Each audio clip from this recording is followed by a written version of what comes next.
नमस्कार जय जगन्नाथ आम चैनल को आपण मानकु बहुत बहुत स्वागत। सांग माने कौन आपण जानती कि स्त्री लोक मानकर किछि भूल ही तांको दुर्भाग्यर कारण होई थाए। आउ बेले बेले तो स्त्री लोक मानक द्वारा एमिति किछि भूल होई जाए जहा तांको घरर उन्नति और घरर धनलक्ष्मी को बर्बाद करि दिए। शास्त्र रे लेखा अछि जे जेउ स्त्री लोक माने सूर्यास्त परे एही पांचटी भूल करिथांती सेमानंको घर को नष्ट हेबारु केही भी बंचाई पारिबे नाही। एही भूल गुड़िक शास्त्र रे घोर अपराध बोली कहा जाइछि।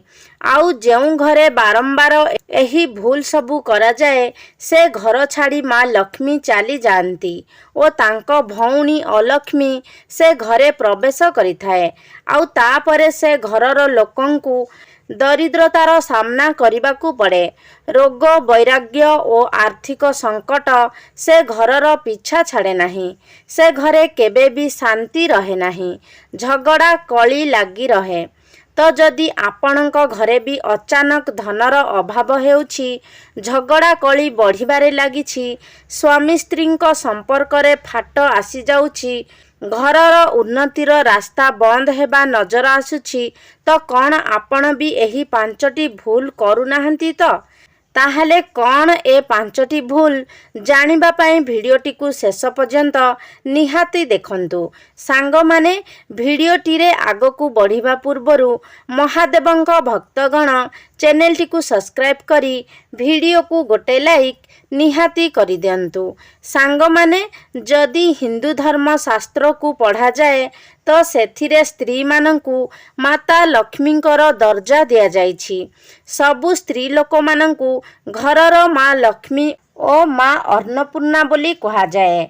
तेणु करी जेउ घरे स्त्री मानंकु सम्मान दिया जाए से घरर उन्नति को स्वयं भगवान भी अटकाई पारिबे नहीं। शास्त्र अनुसारे स्त्री लोक माने निज दैनिक जीवन रे केतेक एमिति कार्य करिथांती जहा द्वारा तांको घरे सुख समृद्धि बढ़े। एवं जानतरे हेउ कि अजानतरे हेउ बेले बेले स्त्री लोक माने एमिति किछि भूल काम करिथांती जहा को सेमाने जानि भी पारंतिनी। आउ से भूल सबू तांको घर परिवार पाई बर्बादीर कारण पालटी जाए। तो सेही भूल भितरु प्रथम भूलटी हेउछि झाड़ू लगाइबा। आज्ञा हाँ, जेउ स्त्री लोक सूर्यास्त परे घरे झाड़ू लगाए एवं घरर अलिया को बाहरे फिंगे तो सेमिति घरु माँ लक्ष्मी सबुदिन पाई दूरे जाती। झाड़ू को माँ लक्ष्मींकर प्रतीक बोली माना जाए। सेइथिपाई शास्त्र रे लेखा अछि कि जेतेबेले सूर्यास्त होई जाए तापरे भूल रे भी घरे झाड़ू लगांतु नहीं। माँ लक्ष्मी सेही घरे रहिबा पाई पसंद करिथांती जेउ घर सबुबेले सफा सुतरा रहे। सेथिपाई सूर्यास्त पूर्वरु ही आपण निज घर को सफा सुतरा करि नियंतु। आउ सूर्यास्त परे भूल रे भी घरर अलिया बाहरे फिंगंतु नहीं। एहा सहित शास्त्र रे सूर्यास्त परे गाधोइबाकू मध्य मना करा जाइछि। अनेक स्त्री लोक मानकर अभ्यास थाए कि सेमाने अगाधुआ ही घरर काम कार्य करिथांती और जेतेबेले घरर अधिक काम थाए सेमाने कौन करंती ना सबु काम सारी संध्या बेले गाधांती। तो शास्त्र अनुसारे ए सबु दरिद्रतार सूचक अटे बोली कहा जाइछि। कारण सूर्यास्त परे गाधोइले माँ लक्ष्मी तो रुष्ट हुअंती, साथिरे घरे दरिद्रता बढ़िबारे लागे और परिस्थिति खराब हेबाकू लागे। आउ मध्य सूर्यास्त परे गाधोथिबा स्त्री लोक माने निज स्वामींकर भाग्य पाई दुर्भाग्य को डाकी आनती। ज्योतिष शास्त्र रे सूर्यास्त परे लुगापटा धोइबा पाई मध्य मना करा जाए। सांग माने जेउ लोक माने रातिरे लुगापटा धोई सेगुड़ी को बाहरे सुखांती तो सेमिति कले से लुगारे बाहरर नकारात्मक शक्ति प्रवेश करि जाए। आउ से कपड़ा को पिंधिले से कपड़ारे थिबा नकारात्मक शक्ति आम मन मस्तिष्क और शरीर उपरे खराब प्रभाव पकाई थाए। आउ जदि आपण निज लुगापटा को बाहरे सुखाउछंती ଓ ସନ୍ଧ୍ୟା ଯାଏଁ ଯଦି ସେ କପଡ଼ା ନ ଶୁଖେ ତେବେ ସେ କପଡ଼ାକୁ ଆଣି ଆପଣ ଘର ଭିତରେ ଶୁଖାନ୍ତୁ। କେବେ ବି ସୂର୍ଯ୍ୟାସ୍ତ ପରେ କପଡ଼ାକୁ ବାହାରେ ଶୁଖାନ୍ତୁ ନାହିଁ, ନହେଲେ ଆପଣ ଶାରୀରିକ ଓ ମାନସିକ ରୋଗରେ ପଡ଼ିପାରନ୍ତି।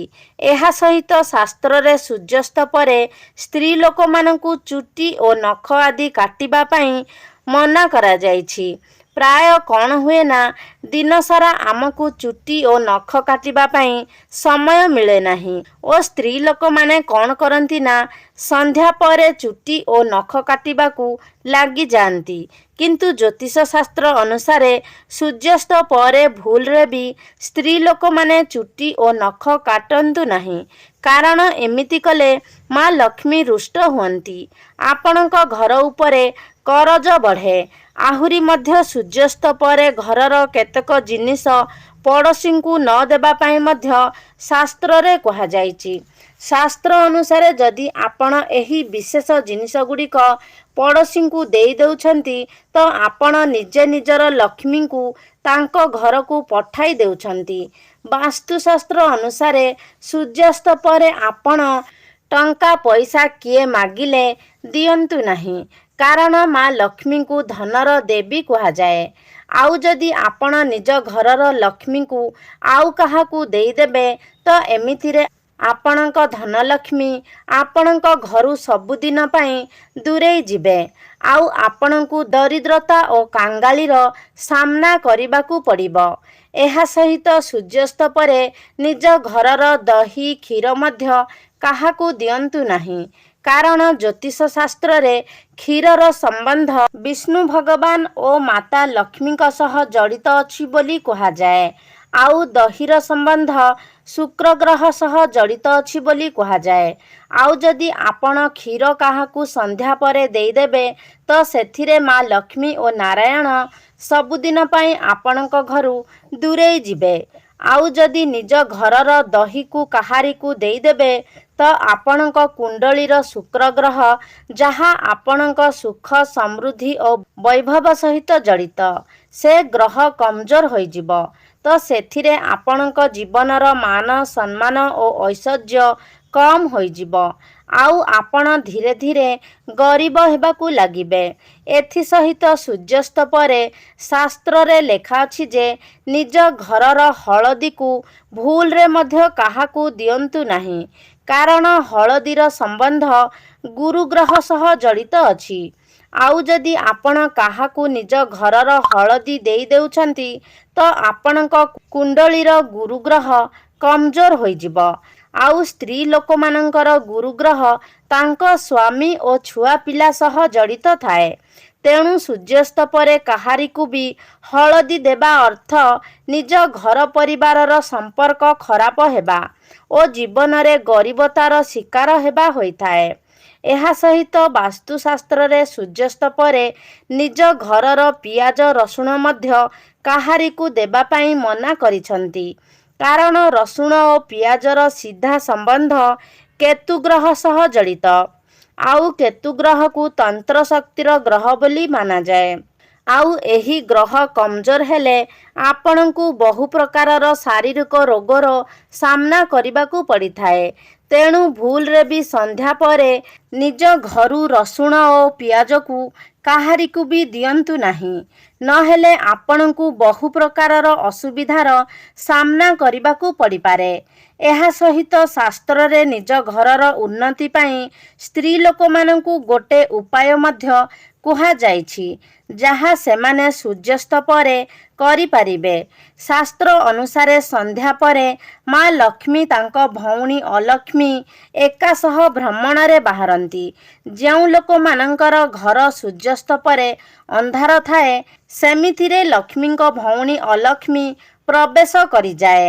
ଆଉ ଯେଉଁ ଘରେ ସୂର୍ଯ୍ୟାସ୍ତ ପରେ ଦୀପ ଜଳାଯାଏ, ଚାରିଆଡ଼େ ଆଲୁଅ କରାଯାଏ, ସେମିତି ଘରେ ମା ଲକ୍ଷ୍ମୀ ପ୍ରବେଶ କରିଯାଆନ୍ତି।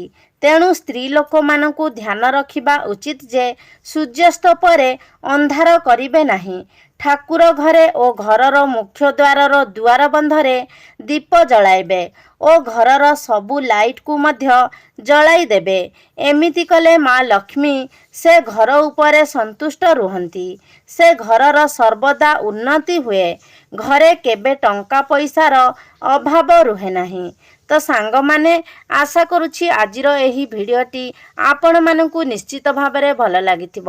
ଯଦି ଭଲ ଲାଗିଛି ତାହେଲେ ଲାଇକ୍ କରନ୍ତୁ, ସେୟାର କରନ୍ତୁ। ଆମ ଚ୍ୟାନେଲକୁ ଯଦି ସବସ୍କ୍ରାଇବ୍ କରିନାହାନ୍ତି ତାହେଲେ ସବସ୍କ୍ରାଇବ୍ କରିଦିଅନ୍ତୁ। ସର୍ବେ ଭବନ୍ତୁ ସୁଖିନଃ। ଧନ୍ୟବାଦ।